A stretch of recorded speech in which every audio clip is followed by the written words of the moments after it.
Kalau ini kasus sekolah, ini kasus bisa diselesaikan. Tapi masalahnya di Indonesia ada sekitar 27.000 SMA. Dengan jumlah siswa kurang lebih sekitar 9,6 juta siswa. Kita butuhkan 10 juta. Saya berani mengatakan 8 juta siswa Indonesia SMA tidak tahu untuk apa dia sekolah. Bayangkan 8 juta yang tidak tahu ini lalu juga tidak ikut study tour. Tidak mengenal dunia luar, tidak punya pengetahuan yang luas. Mau apa yang kita harapkan? Betul.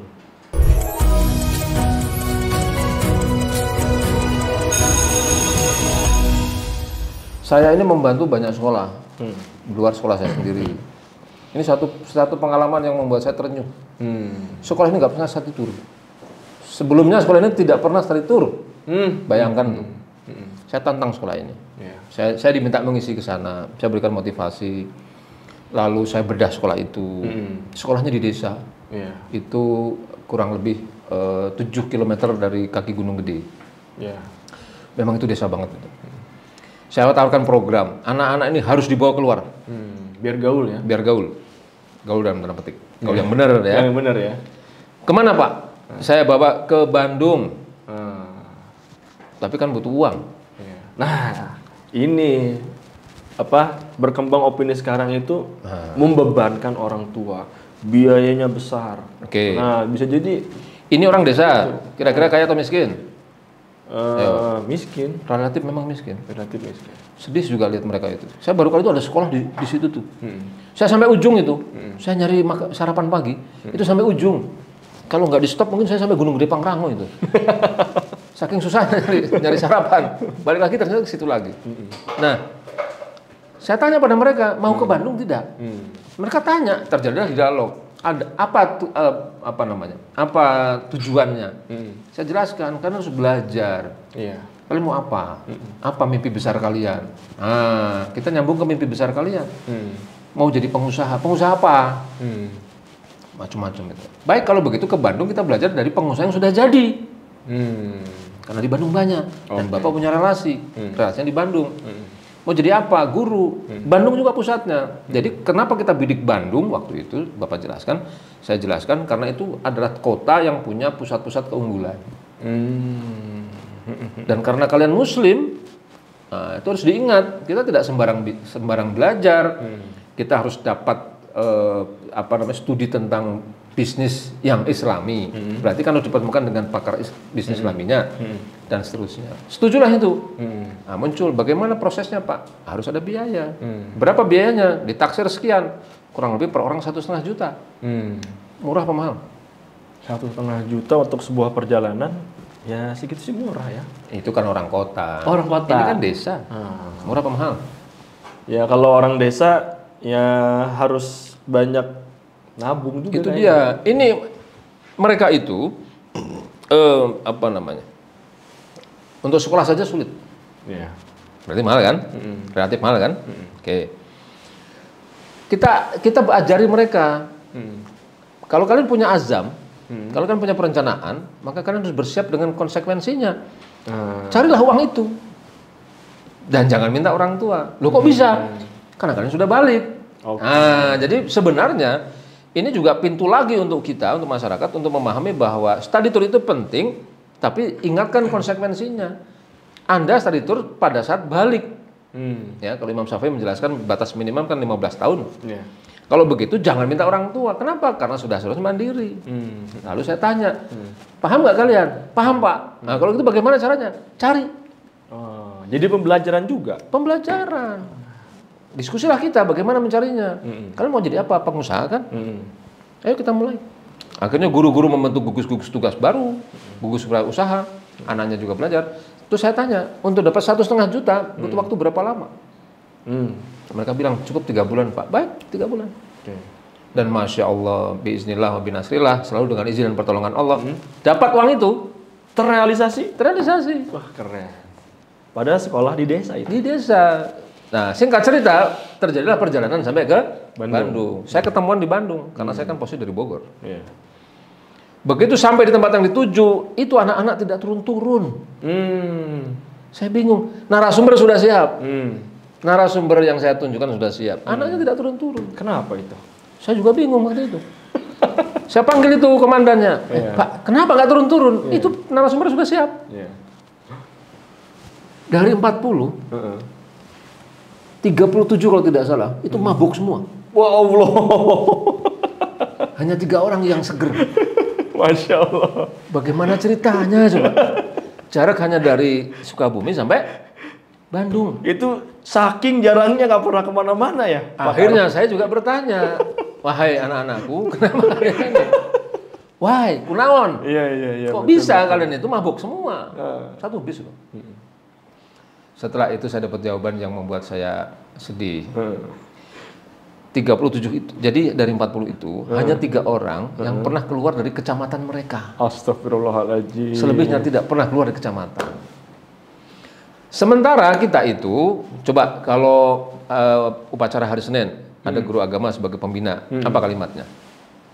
Hai anak-anak sekalian, kita ini adalah hamba Allah, diciptakan oleh Allah Subhanahu Wa Taala. Nanti akan kembali mati dan ketemu dengan Allah, mempertanggungjawabkan apa yang kita lakukan. Dan karena hidup kita adalah untuk ibadah kepada Allah. Dan ingat, ketika kita beribadah, kita pasti tidak bisa sendiri. Kita akan terhubung dengan orang lain. Apalagi kita Muslim, saudara kita bukan hanya di kampung ini, bukan hanya di sekolah ini, tapi di seluruh dunia. Seluruh dunia. Seluruh dunia. Ini gimana mau kenal dunia? Kecamatan aja nggak pernah keluar. Nah, baru sampai Bandung saja sudah mabuk. Iya. Jadi salah satu cara untuk mengenalkan dunia lain, itu sebenarnya tadi itu. Kalau Pak Ageng mau bicara lagi tentang konsep kepemimpinan transformasional, karena buku ini bicara tentang model itu, apakah diterapkan oleh Muhammad Arafat atau tidak? Tahu nggak salah satu syarat dari 7 syarat pemimpin transformasional? Apa tuh? Itu ternyata memiliki pengetahuan tentang industri dan organisasi. Pengetahuan itu termasuk pengetahuan apa yang mau dia garap di masa depan. Bagaimana ceritanya anak-anak itu punya pemahaman itu kalau dia tidak tadi itu. Jadi kalau ini didengarkan oleh pemirsa Bapak Ibu sekalian yang sama-sama berkahormat Allah, para guru, para pemangku, pengambil keputusan, sebelum mengambil keputusan melarang, mari kita bayangkan, mari kita dudukkan persoalan. Ada banyak betul yang bisa didapat dari apa yang disebut dengan study tour. Dan itu mungkin saatnya kita mengenalkan istilah rihlah. Rihlah, betul. Karena tour itu konotasinya jalan-jalan. Betul. Rihlah itu perjalanan yang punya tujuan. Karena perjalanan punya tujuan, maka Islam kemudian memberikan guidance-nya, namanya fikih safar. Disebut fikih karena dia adalah hukum-hukum yang terperinci untuk menjelaskan bagaimana tata cara teknaon, SOP. Bayangkan itu. Betul. Kalau nggak pakai study tour, kita hanya belajar di ruang kotak 6x5. Betul. Jangan sampai karena aturan ini anak-anak kita, siswa-siswa kita, murid-murid kita jadi siswa-siswa yang mabuk itu. Iya. Sedih nggak sih? Padahal nanti kan mereka jadi pemimpin negeri ini kan? Betul. Bener nggak? Betul. Luar biasa. Jadi ada hal yang lebih parah sebenarnya dalam dunia pendidikan kita itu. Ini berdasarkan riset saya di tahun 98 sampai dengan setidaknya sebelum pandemi. Saya selalu bertanya kepada anak-anak itu, kenapa kalian sekolah? 8 dari 10 siswa menjawab pragmatis, nurut sama orang tua. Bagus juga, bener ya. Tapi kan apa hanya itu? Ikut sama teman-teman, di rumah sepi, di sekolah rame, bareng sama teman-teman. Jawaban-jawaban semacam itu. Sampai dengan jawaban orang yang ke-6, saya tidak tahu kenapa saya sekolah. Orang ke-7, ke-8, kan 7, 8. 8, ampun Pak, saya juga nggak tahu. Itu 8 modelnya begini pragmatis semua. Hanya orang ke-9 yang mengatakan, Pak, saya sekolah karena saya punya cita-cita. Tapi tidak bisa diungkapkan dengan kata-kata. Di mana cita-cita? Di sini deh. Terus bagaimana caranya mengetahui cita-cita kalian? Hanya aku dan Allah saja yang tahu. Coba. Hanya orang 10 yang mengatakan, Pak, saya punya cita-cita dan bisa diungkapkan dengan kata-kata. Apa itu? Saya ingin jadi orang yang berguna bagi nusa, bangsa, dan agama. Bagus nggak? Bagus banget. Saya tanya lagi, konkretnya bagaimana? Maaf Pak, saya juga nggak tahu. Kalau ini kasus sekolah, ini kasus bisa diselesaikan. Tapi masalahnya di Indonesia ada sekitar 27.000 SMA. Dengan jumlah siswa kurang lebih sekitar 9,6 juta siswa. Kita butuhkan 10 juta. Saya berani mengatakan 8 juta siswa Indonesia SMA tidak tahu untuk apa dia sekolah. Bayangkan 8 juta yang tidak tahu ini, lalu juga tidak ikut study tour. Tidak mengenal dunia luar, tidak punya pengetahuan yang luas. Mau apa yang kita harapkan? Betul. Karena survei berikutnya menunjukkan bahwa 87% mahasiswa Indonesia salah jurusan. Lah. Coba itu. Lulusan pertanian kerjanya di bank. Saya lulusan pertanian, kerjaan di pertanian juga. Pertanian sumber daya manusia. Sumber daya manusia, keren tuh. Itu namanya ngeles ya. Nah, sekarang gini, Pakar. Ini sekarang opininya jadi semakin liar. Nggak terkendali. Ya, sampai menyebutkan bahwa ini mah ladang bisnis sekolah, study tour itu. Nah, ini gimana nih Pakar nih menjawab ini? Kita jangan sampai ini kita guru-guru disuudonin gitu. Nah, gimana nih? Itu harus dijelaskan. Jadi study tour itu sebenarnya adalah salah satu cara untuk menjawab atau program untuk menjawab ketika anak-anak itu sudah balik. Anak-anak itu kalau sudah balik, dia sudah mandiri. Dosa dan pahala ada pada dia, bukan pada orang tuanya. Pada saat dia balik, dia harus bisa mempertanggungjawabkan apa yang dia lakukan. Karena dia harus mempertanggungjawabkan apa yang dia lakukan, maka disitulah dia dilatih untuk merencanakan sesuatu, untuk mengorganisasi sesuatu, untuk melaksanakan sesuatu, dan mempertanggungjawabkan sesuatu. Salah satu sesuatunya itu adalah melakukan perjalanan, karena dia memang harus ikut perjalanan. Oh, dia itu adalah warga global. Bagaimana ceritanya? Perjalanan baru 100 km aja muntah. Padahal suatu saat dia akan terbang ke Amerika, dia akan terbang ke Italia. Hadis tentang ini kan hadis tentang dua hal.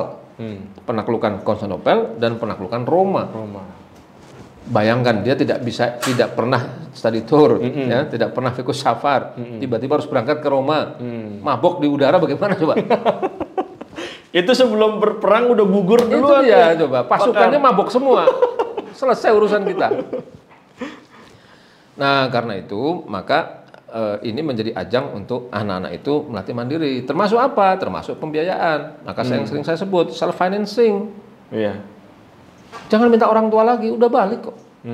Ini pelajaran berharga buat mereka untuk belajar. Apalagi yang laki-laki, calon kepala rumah tangga, punya kewajiban untuk mencari nafkah. Saya begini-begini itu diundang ke Hongkong untuk mengisi TKW. Kenapa bukan TKI yang laki-laki? Kenapa begitu banyak TKW di sana? Pertanyaannya, yang wajib bekerja siapa coba? Laki-laki. Yang salah yang mana itu?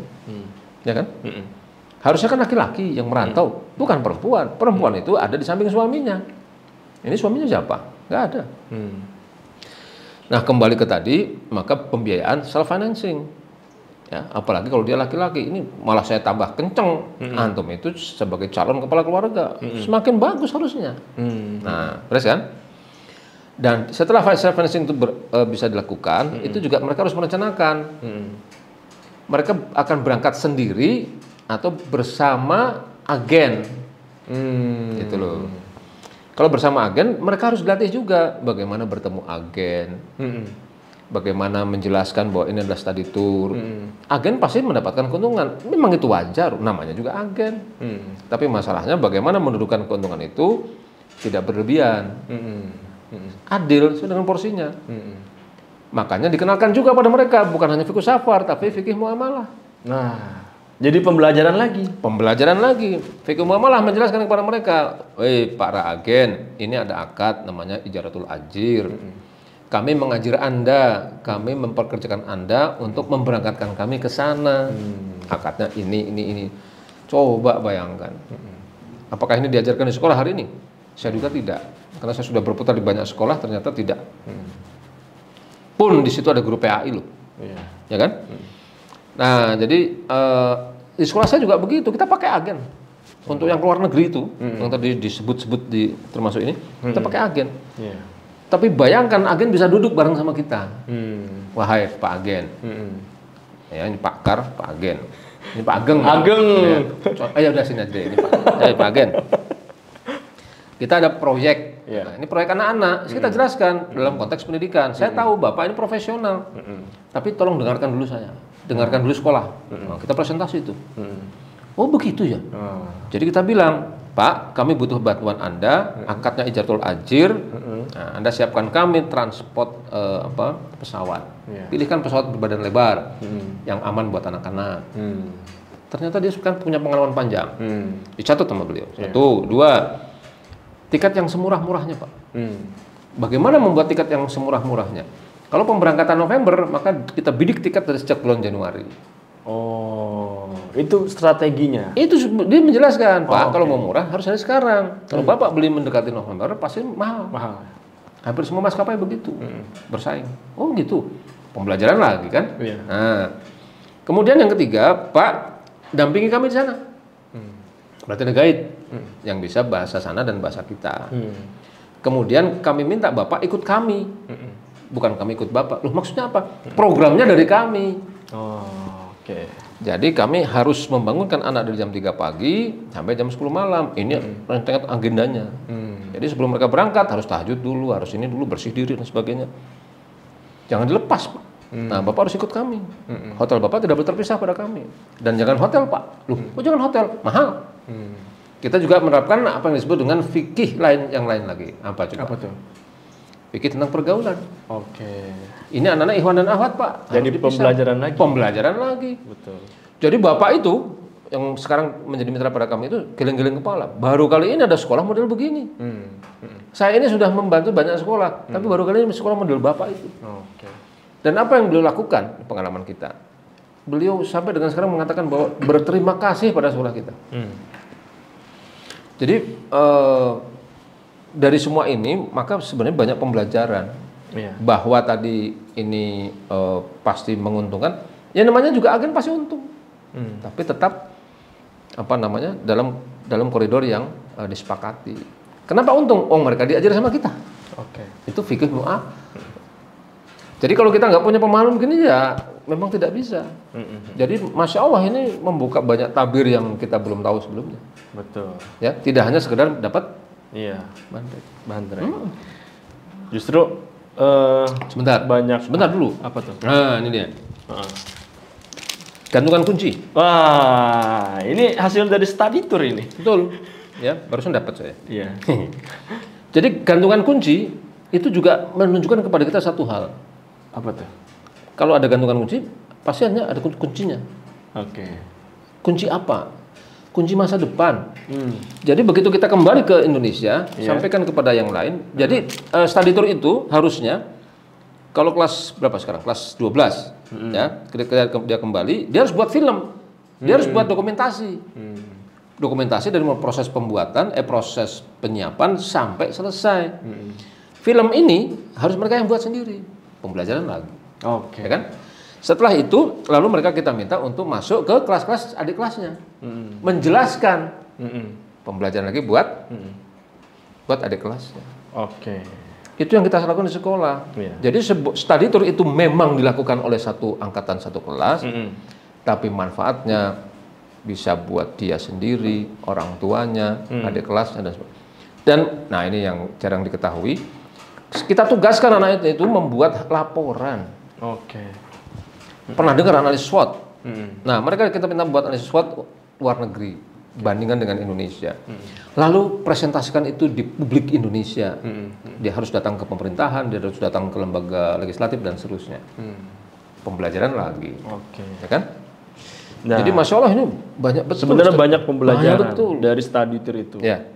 Jadi sebenarnya sekalipun ada materi secara finansial yang dikeluarkan, itu sebenarnya banyak juga manfaat yang didapat oleh para siswa, pengalaman dan segala macamnya. Materi yang dikeluarkan itu sebenarnya tidak bisa membayar semua yang didapatkan. Cocok. Jadi kalau ada anggapan ladang bisnis, sebenarnya itu manfaat bagi siswa sebenarnya. Harus didudukan persoalan ladang bisnis, tetapi dalam koridor yang benar. Karena kita juga menggait para agen itu, wahai para agen, kita ini Muslim, ini ada fikih muamalah, mari kita terapkan. Ada dakwah di situ, ada penjelasan di situ. Dan pengalaman kami itu senang. Itu bukan hanya SMA loh, SMP juga. SMP, saya menugaskan kepada kawan-kawan di SMP, datangnya PO Busnya. Bilang pada mereka, misalnya ada SOP, ada macam-macam, dan akad tadi itu. Sampai sejauh ini ternyata bagus. Oke. Mereka happy, kita juga happy. Oke. Loh, saya itu dapat hadiah loh dari bis yang kita pakai, miniatur bis. Ada di ruangan saya. Coba itu, kan berarti pelanggan setia toh? Luar biasa. Lah itu. Nah, cuma yang harus dipahami itu, guru tidak mendapatkan keuntungan. Oke. Saya, ini kan yayasan juga sebenarnya. Mestinya kan saya bisa dapat uang dong. Pak Agen, titip ya. Setiap orang tiketnya ya saya ambil 500.000 lah. Boleh nggak saya melakukan itu? Secara akad bisa, karena saya yang punya. Tetapi saya tidak melakukannya. Kenapa? Karena kita ingin ini latihan anak-anak. Bukan untuk kepentingan saya. Bahkan nih Pak Ageng, ada proposal tuh. Proposal itu hanya menunjukkan jumlah siswa yang ikut. Yang harus cari biayanya dari akumulasi itu. Tidak dimasukkan berapa guru pendamping yang harus ikut. Apa artinya? Artinya biaya guru yang ikut bukan dari anak-anak. Ini juga membantah pernyataan itu. Guru tidak mendapatkan dana dari anak-anak. Anak-anak itu merencanakan buat mereka, dan anak-anak itu mencarikan dana juga buat mereka sendiri. Oke, baik. Clear ya? Clear lah. Oke. Kalau gitu minum bandreknya. Bandreknya diminum dulu. Bandrek mania. Oke. Baik nih Pak Karembet, banyak sekali insight-insight yang didapat nih. Nah, jadi alhamdulillah. Secara kesimpulan nih Pak Karembet. Wah, banyak itu kesimpulannya itu. Saya udah pakai kacamata, saya copot lagi. Kesimpulan. Apa nih kesimpulannya Pak Karembet? Kesimpulannya, satu, kita itu seringkali memandang persoalan itu melepaskan diri dari Islam. Oke. Karena kita itu sadar tidak sadar melepaskan dari Islam, maka komentar kita biasanya langsung pragmatis, langsung tanpa dipikirkan, tanpa didudukan persoalan dan sebagainya. Reaktif ya jadi. Reaktif. Tidak berpikir panjang. Betul. Jadi kesimpulan saya, pertama-tama apapun yang terjadi atau yang kita rencanakan dan kemudian terjadi, itu harus kita mulai dari kita sendiri. Kita sebagai Muslim itu harus melakukan apa? Semua kegiatan kita itu harus bernilai ibadah. Kalau bernilai ibadah, maka harus memenuhi syarat amal soleh. Kalau memenuhi syarat amal soleh, maka harus memenuhi persyaratan sesuai dengan ketentuan syariat. Nah, dalam konteks ini kita jadi enak melihat segala sesuatu. Kalau ada kecelakaan itu berarti musibah. Kecuali kalau mencelakakan diri itu lain lagi ceritanya. Itu kesimpulan pertama. Kesimpulan kedua, kita jangan kemudian terburu-buru menilai study tour itu dari sudut pandang. Karena berdasarkan pengalaman saya juga, pengalaman anak-anak, itu juga banyak anak-anak yang juga cerita pada saya. Mereka sangat bersyukur punya pengalaman bisa ke luar negeri, punya pengalaman ke keliling Pulau Jawa. Jadi kita ada program nyemprak LKMA. Ini mohon doanya juga nih. Minggu depan saya akan melakukan jalan-jalan sama anak-anak itu. Jalan-jalan bukan jalan biasa. Berkunjung ke kota-kota, di situ nanti audiensi dengan kampus, audiensi dengan para tokoh, kemudian mencoba tur kampus, seperti apa sih kampus dan sebagainya. Lalu mereka memfilmkan apa yang mereka lakukan, mereka mempertanggungjawabkan kepada orang tua, kepada sponsor dan sebagainya. Nah, ini kesimpulan yang kedua. Jadi ada banyak manfaat yang akan dipetik oleh anak-anak kita dalam rangka melakukan ini. Sehingga jangan buru-buru untuk mengambil keputusan yang keliru. Sudah buru-buru, keliru pula. Nah, itu kan berbahaya. Dan yang ketiga, kita harus dorong anak-anak kita itu, ini terlepas dari study tour atau tidak, itu menjadi warga global. Ya, mereka tidak masyarakat global. Masyarakat global, karena hari ini dunia sudah seperti kampung. The global village, kampung global. Karena kampung global, maka mereka harus kita intensifkan untuk bisa terhubung dengan banyak orang, supaya mereka itu siap di kemudian hari untuk menjadi bagian dari peradaban Islam yang akan datang. Oke. Mudah-mudahan Allah memudahkan kita. Baik. Dan sebelum penutup, ini saya kasih buat Pak Ageng. Oke. Nah, ini tanda bahwa Pak Ageng itu jangan gitu-gitu juga sama study tour ya. Ini harus ikut. Iya. Jangan lupa nanti kalau udah selesai kembalikan. Jadi study tour ini lanjutkan. Karena banyak manfaatnya. Lanjutkan dengan dengan sesuai pada syariat Islam. Pasti manfaatnya dunia akhirat. Terima kasih Pak Kar sudah ngobrol-ngobrol nih sama saya. Mudah-mudahan ini jadi pengalaman Insya Allah berharga. Sama-sama. Ya. Selamat. Yuk. Semangat Pak Agam. Semangat. Kita lanjut minum bantrik lagi. Iya. Cuma masalahnya habis ini saya mau ngajar Pak. Saya juga mau rapat. Bapak mau tinggal di sini atau mau rapat? Rapat. Mau rapat. Karena kita pekerjaannya rapat. Ya. Saya pamit duluan. Pak kan ngajar kan? Iya. Saya rapat. Iya. Saya pamit duluan Pak ya. Terus saya bagaimana? Saya juga pergi. Ya. Tapi ini belum habis. Ya udah. Saya habiskan dulu. Kita sama-sama keluar dari kantor ini Pak. Taruh satu sedikit lagi. Oke. Ini bandernya enak banget. Masya Allah. Jangan lupa pergilah ke Cianjur.